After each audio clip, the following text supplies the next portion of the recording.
ಮಿತ್ರರೇ ನಮಸ್ಕಾರ. ಮಿತ್ರರೇ, ಈ ಆಪರೇಷನ್ ಸಿಂಧೂರದ ಕುರಿತಾಗಿ ಸಂಸತ್ನಲ್ಲಿ ಬಹಳ ಸುದೀರ್ಘವಾದಂತಹ ಚರ್ಚೆ ನಡೆಯಿತು.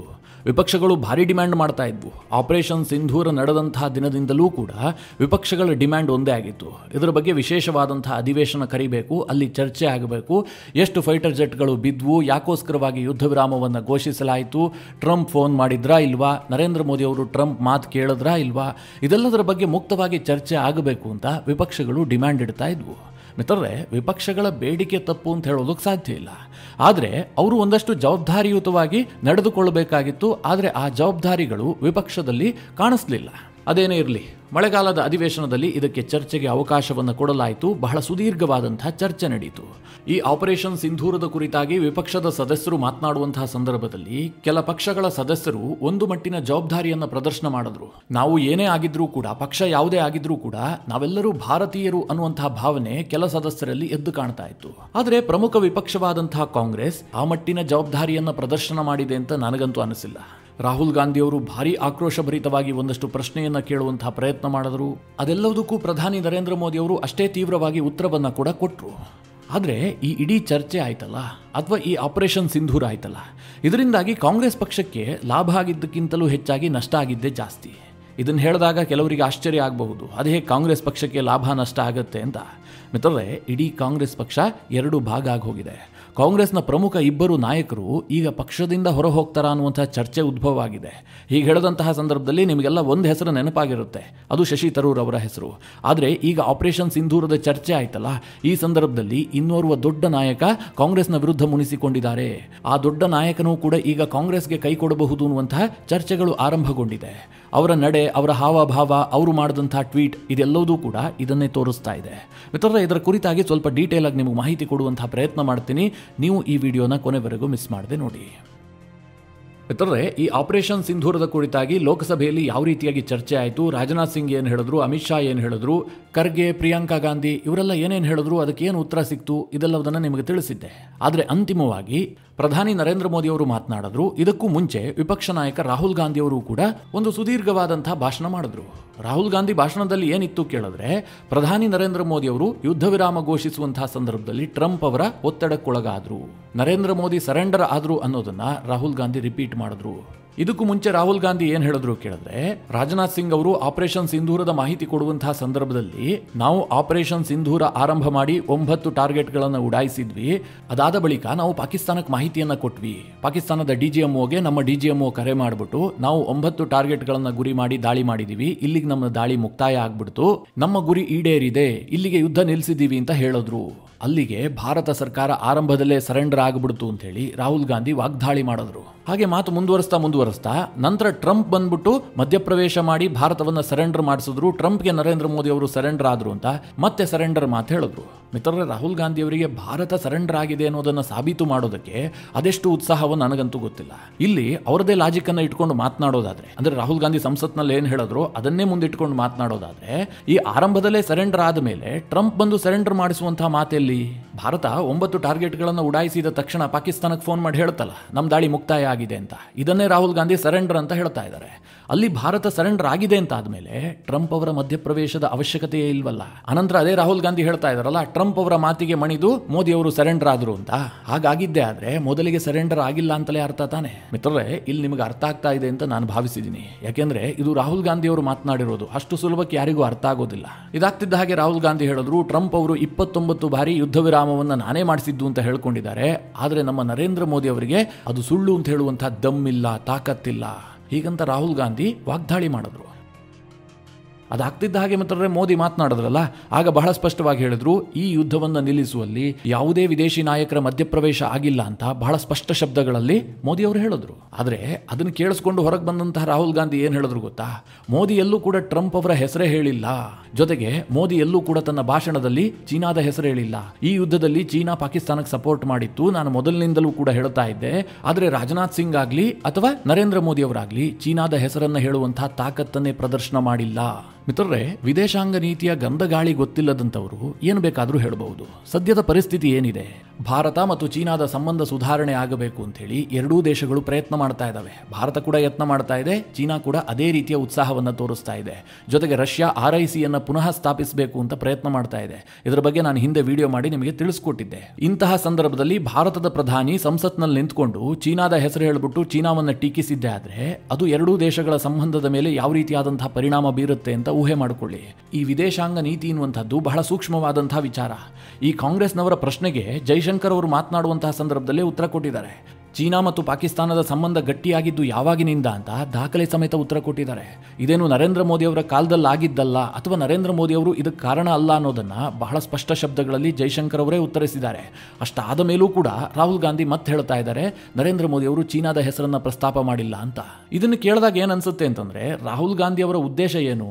ನರೇಂದ್ರ ಮೋದಿ ಅವರು ಸಿಕ್ಕಾಕೊಳ್ಬೇಕು, ವಿದೇಶಾಂಗ ನೀತಿಯಲ್ಲಿ ಮೋದಿ ಫೇಲ್ಯೂರ್ ಆಗಬೇಕು. ಇದರಿಂದ ದೇಶಕ್ಕೆ ಒಳ್ಳೇದಾಗತ್ತಾ ಕೆಟ್ಟದಾಗತ್ತಾ ಇದು ಯಾವುದೂ ಕೂಡ ಕಾಂಗ್ರೆಸ್ಗೂ ಬೇಕಾಗಿಲ್ಲ, ರಾಹುಲ್ ಗಾಂಧಿಗೂ ಬೇಕಾಗಿಲ್ಲ. ಡೊಮೆಸ್ಟಿಕ್ ಪಾಲಿಟಿಕ್ಸ್ ಮಾಡುವಂತಹ ಸಂದರ್ಭದಲ್ಲಿ ಅಂದ್ರೆ ದೇಶದ ಆಂತರಿಕವಾಗಿ ರಾಜಕಾರಣ ಏನ್ ಮಾಡ್ತಿರಲ್ಲ ಇಲ್ಲಿನ ಅನೇಕ ವಿಚಾರಗಳ ಕುರಿತಾಗಿ ಅದರಲ್ಲಿ ನೀವು ನರೇಂದ್ರ ಮೋದಿ ಅವರಿಗೆ ಏನು ಬೇಕಾದರೂ ಪ್ರಶ್ನೆ ಕೇಳಿ ನರೇಂದ್ರ ಮೋದಿ ಅವರನ್ನ ಯಾವ ರೀತಿಯಾಗಿ ಬೇಕಾದರೂ ಸಿಕ್ಕಾಕ್ಸಿ. ಇದರಿಂದ ದೇಶಕ್ಕೆ ಏನು ನಷ್ಟ ಆಗೋದಿಲ್ಲ. ನೀವು ಒಳ್ಳೆ ರೀತಿ ಹೋರಾಟ ಮಾಡಿದ್ದೆ ಆದ್ರೆ ದೇಶಕ್ಕೆ ಲಾಭವೇ ಆಗುತ್ತೆ. ಅದನ್ನ ಬಿಟ್ಟು ಮಿತ್ರರೇ, ವಿದೇಶಾಂಗ ನೀತಿಯ ವಿಚಾರದಲ್ಲಿ ನೀವು ಸರ್ಕಾರವನ್ನ ಸಿಕ್ಕಾಕ್ಸುವ ಭರದಲ್ಲಿ ಇಡೀ ದೇಶವನ್ನ ಸಿಕ್ಕಾಕ್ಸೋದಿದೆಯಲ್ಲ ಅಥವಾ ದೇಶಕ್ಕೆ ನಷ್ಟ ಮಾಡೋದಿದೆಯಲ್ಲ, ಇದನ್ನ ಒಪ್ಪೋದಕ್ಕೆ ಸಾಧ್ಯ ಇಲ್ಲ. ಆದರೆ ಒಮ್ಮೊಮ್ಮೆ ಅನಿಸುತ್ತೆ ರಾಹುಲ್ ಗಾಂಧಿ ಅವರಿಂದ ನಾವು ಇಷ್ಟೆಲ್ಲ ನಿರೀಕ್ಷೆ ಮಾಡೋದೇ ತಪ್ಪಾಗುತ್ತೆ ಅಂತ. ಒಟ್ಟಿನಲ್ಲಿ ಆಪರೇಷನ್ ಸಿಂಧೂರದ ಕುರಿತಾಗಿ ರಾಹುಲ್ ಗಾಂಧಿ ಅವರು ಒಂದು ಅಬ್ಬರದ ಭಾಷಣ ಮಾಡಿದ್ರು. ಅದಕ್ಕೆ ಅಷ್ಟೇ ಅಬ್ಬರದಲ್ಲಿ ನರೇಂದ್ರ ಮೋದಿ ಅವರು ಉತ್ತರ ಕೊಡುವಂತಹ ಪ್ರಯತ್ನವನ್ನು ಕೂಡ ಮಾಡಿದ್ರು. ಆದರೆ ಇದೆಲ್ಲದರ ಆಚೆಗೆ ಈ ಆಪರೇಷನ್ ಸಿಂಧೂರದ ಚರ್ಚೆ ಏನಿದೆ ಕಾಂಗ್ರೆಸ್ನ ದೃಷ್ಟಿಯಿಂದ ತೀರಾ ಮಹತ್ವವನ್ನು ಪಡೆದುಕೊಂಡಿದೆ. ಯಾಕೆ ಕೇಳಿದ್ರೆ ಈ ಆಪರೇಷನ್ ಸಿಂಧೂರ ಆಗ್ತಿದ್ದ ಹಾಗೆ ಕಾಂಗ್ರೆಸ್ ಪಕ್ಷದಲ್ಲಿ ಅಪಸ್ವರ ಎದ್ದು ಕಾಣ್ತಾ ಇತ್ತು. ಈಗ ಅದು ಇನ್ನಷ್ಟು ಜಾಸ್ತಿ ಆಗ್ಬಿಡ್ತು. ನಿಮಗೆಲ್ಲ ಗೊತ್ತೇ ಇದೆ, ಆಪರೇಷನ್ ಸಿಂಧೂರ ಆಗ್ತಿದ್ದ ಹಾಗೆ ಶಶಿ ತರೂರ್ ನೇರವಾಗಿ ಕೇಂದ್ರ ಸರ್ಕಾರವನ್ನ ಬೆಂಬಲಿಸೋದಕ್ಕೆ ಶುರು ಮಾಡಿದ್ರು. ಅದಕ್ಕೆ ಪೂರಕವಾಗಿ ಒಂದು ಘಟನೆ ಕೂಡ ನಡೀತು. ಅದೇನು ಕೇಳಿದ್ರೆ ಈ ಪೆಹಲ್ಗಾಮ್ ಅಟ್ಯಾಕ್ ಆಯ್ತಲ್ಲ, ಇದರಲ್ಲಿ ಪಾಕಿಸ್ತಾನದ ಬಣ್ಣ ಬಯಲು ಮಾಡಬೇಕು ಅಂತೇಳಿ ನರೇಂದ್ರ ಮೋದಿ ಸರ್ಕಾರ ಒಂದು ತೀರ್ಮಾನ ಮಾಡಿತು. ಇದಕ್ಕೋಸ್ಕರವಾಗಿ 7 ಡೆಲಿಗೇಷನ್ಗಳನ್ನ ವಿದೇಶಕ್ಕೆ ಕಳುಹಿಸುವುದಕ್ಕೆ ನಿರ್ಧಾರ ಮಾಡಲಾಯಿತು. ಆಗ ಕಾಂಗ್ರೆಸ್ ಸೇರಿದಂತೆ ವಿಪಕ್ಷಗಳಿಗೆ ನಿಮ್ಮ ಪಕ್ಷದಿಂದ ಒಂದಷ್ಟು ಸದಸ್ಯರ ಹೆಸರನ್ನ ಕೊಡಿ, ನಾವು ಅವರನ್ನ ವಿದೇಶಕ್ಕೆ ಕಳುಹಿಸ್ತೀವಿ ಹೀಗಂತ ಭಾರತ ಸರ್ಕಾರ ಕೇಳ್ಕೊಂಡಿತ್ತು. ಕಾಂಗ್ರೆಸ್ ಕೂಡ ಒಂದು ಸಂಸದರ ಪಟ್ಟಿಯನ್ನ ಕೊಡ್ತು. ಆದ್ರೆ ಕೇಂದ್ರ ಸರ್ಕಾರಕ್ಕೆ ಅದು ಸಮಂಜಸ ಅಂತ ಅನಿಸಿಲ್ಲ. ಯಾಕೆ ಕೇಳಿದ್ರೆ ಅದರಲ್ಲಿ ಶಶಿ ತರೂರ್ ಅವರ ಹೆಸರು ಇರಲಿಲ್ಲ. ಮಿತ್ರರೇ, ಆ ಸಂದರ್ಭದಲ್ಲೇ ಕೆಲವರು ಕೇಳಿದ್ರು ಶಶಿ ತರೂರ್ ಅವರ ಹೆಸರನ್ನ ಯಾಕೆ ಹಾಕಬೇಕಾಗಿತ್ತು, ಶಶಿ ತರೂರ್ ಇರಲೇಬೇಕು ಅಂತ ಕೇಂದ್ರ ಸರ್ಕಾರ ಯಾಕೆ ಬಯಸಿತ್ತು ಅಂತ. ನಿಮಗೆ ನೆನಪಿರ್ಲಿ, ಶಶಿ ತರೂರ್ ಈ ಹಿಂದೆ ವಿಶ್ವಸಂಸ್ಥೆಯಲ್ಲಿ ಕೆಲಸ ಮಾಡದಂತ ಅನುಭವ ಇರುವಂತಹ ವ್ಯಕ್ತಿ. ವಿಶ್ವಸಂಸ್ಥೆಯಲ್ಲಿ ಟಾಪ್ 2 ಲೆವೆಲ್ನ ಹುದ್ದೆಯನ್ನು ಅಲಂಕರಿಸಿದಂತವರು. ಈ ವಿದೇಶಾಂಗ ನೀತಿಯಲ್ಲಿ ಶಶಿ ತರೂರ್ ಅವರಿಗೆ ಬಹಳ ಆಳವಾದಂತಹ ಅನುಭವ ಇದೆ. ಇದೇ ಕಾರಣದಿಂದ ಅಮೆರಿಕಾಗೆ ಕಳುಹಿಸುವಂತಹ ನಿಯೋಗಕ್ಕೆ ಶಶಿ ತರೂರ್ ಅವರೇ ನೇತೃತ್ವ ವಹಿಸಬೇಕು ಅಂತ ಕೇಂದ್ರ ಸರ್ಕಾರ ಬಯಸಿತ್ತು. ಆದರೆ ಕಾಂಗ್ರೆಸ್ಗೆ ಆ ಬಯಕೆ ಇರಲಿಲ್ಲ. ಇದಕ್ಕೆ ಕಾರಣ ವೆರಿ ಸಿಂಪಲ್. ಶಶಿ ತರೂರ್ ಅವರು ಇತ್ತೀಚೆಗೆ ಗಾಂಧಿ ಕುಟುಂಬಕ್ಕೆ ಅಷ್ಟಾಗಿ ನಿಷ್ಠರಾಗಿಲ್ಲ ಅನ್ನುವಂಥದ್ದು ಕಾಂಗ್ರೆಸ್ ಪಕ್ಷದ ಭಾವನೆಯಾಗಿತ್ತು. ಹೀಗಾಗಿ ತರೂರ್ ಅವರ ಹೆಸರನ್ನ ಕಾಂಗ್ರೆಸ್ ಕೊಟ್ಟಿರಲಿಲ್ಲ, ಅವರನ್ನ ಕಳುಹಿಸೋದು ಕಾಂಗ್ರೆಸ್ಗೆ ಇಷ್ಟ ಇರಲಿಲ್ಲ. ಇಷ್ಟೆಲ್ಲ ಆದರೂ ಕೂಡ ಕೇಂದ್ರ ಸರ್ಕಾರ ಶಶಿ ತರೂರ್ ಅವರ ನೇತೃತ್ವದಲ್ಲೇ ಅಮೆರಿಕ ಸೇರಿದಂತೆ ಕೆಲ ದೇಶಗಳಿಗೆ ನಿಯೋಗವನ್ನು ಕಳುಹಿಸಿಕೊಡ್ತು. ಆ ಸಂದರ್ಭದಲ್ಲಿ ಶಶಿ ತರೂರ್ ಅವರು ಅಗತ್ಯಕ್ಕಿಂತ ಹೆಚ್ಚಾಗಿ ಕೇಂದ್ರ ಸರ್ಕಾರವನ್ನ ಸಮರ್ಥಿಸಿಕೊಂಡ್ರು. ಇದೆಲ್ಲವೂ ಕೂಡ ಕಾಂಗ್ರೆಸ್ಗೆ ಇರಿಸು ಮುರುಸನ್ನ ತರಿಸಿತ್ತು. ಈಗ ಮಿತ್ರರೇ, ಮನೀಶ್ ತಿವಾರಿ ಸರದಿ. ಈ ಆಪರೇಷನ್ ಸಿಂಧೂರದ ಕುರಿತಾಗಿ ಚರ್ಚೆ ಮಾಡುವಂತಹ ಸಂದರ್ಭದಲ್ಲಿ ಮನೀಶ್ ತಿವಾರಿ ಕಾಂಗ್ರೆಸ್ ಪರವಾಗಿ ಮಾತನಾಡೋದಕ್ಕೆ ಬಯಸಿದ್ರು. ನಿಮಗೆಲ್ಲ ಗೊತ್ತಿರಬಹುದು, ಸಂಸತ್ನಲ್ಲಿ ಒಂದು ವಿಚಾರದ ಕುರಿತಾಗಿ ಚರ್ಚೆ ಆಗುತ್ತೆ ಅಂತಂದ್ರೆ ಅದರ ಕುರಿತಾಗಿ ಯಾರು ಮಾತನಾಡಬೇಕು ಅನ್ನೋದನ್ನ ಪಕ್ಷ ನಿರ್ಧಾರ ಮಾಡುತ್ತೆ. ಈಗ ಉದಾಹರಣೆಗೆ ಈ ಆಪರೇಷನ್ ಸಿಂಧೂರದ ಕುರಿತಾಗಿ ಚರ್ಚೆ ಆಗಬೇಕು ಅಂತ ಹೇಳಿ ಬಿಸಿನೆಸ್ ಅಡ್ವೈಸರಿ ಕಮಿಟಿಯಲ್ಲಿ ಮೊದಲಿಗೆ ನಿರ್ಧಾರ ಆಗುತ್ತೆ. ಅದಕ್ಕೊಂದಷ್ಟು ಸಮಯವನ್ನು ನಿಗದಿ ಮಾಡಲಾಗುತ್ತೆ. ನಂತರ ಆ ನಿಗದಿಯಾದ ಸಮಯವನ್ನ ಒಟ್ಟು 543 ಸಂಸದರಿಗೂ ಕೂಡ ಹಂಚಲಾಗುತ್ತೆ.